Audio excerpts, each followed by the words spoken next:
ఏమున్నారు? ప్రజలకు అన్ని విషయాలు అర్థమైనాయి. ప్రజలు 8 ఏళ్లలో ఏం కాలేదు కదా, మరి ఇప్పుడు ఎందుకు అవుతున్నాయి?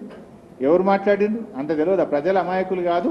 ప్రజలకు పాలేందో నీళ్ళేందో, నీళ్లు బారించేటోళ్ళు ఎవరో, రక్తం బారించేటోళ్ళు ఎవరో.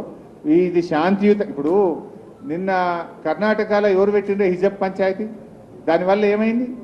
కర్ణాటకలో ఐటీ కంపెనీలు ఇలా కొత్తగా ఎక్స్పాన్షన్స్ బంద్ అయినాయి. కర్ణాటకలో పిల్లలకు కొత్త రిక్రూట్మెంట్లు బంద్ అయిపోయినాయి. మన హైదరాబాద్ అట్లా కావాలనా? హాయ్ ఫ్రెండ్స్, మా టుడే టుమారో యూట్యూబ్ ఛానల్ చూస్తున్నందుకు చాలా థ్యాంక్స్. మరిన్ని లేటెస్ట్ వీడియోస్ కోసం వెంటనే సబ్స్క్రైబ్ చేయండి. అలాగే ఈ బెల్ ని కూడా రింగ్ చేసేయండి. మా నోటిఫికేషన్స్ అన్ని మీ మొబైల్లో వస్తాయి. అలాగే మా వీడియోస్ మీకు నచ్చితే లైక్ చేయండి, షేర్ చేయండి, నచ్చకపోతే కామెంట్ చేయండి.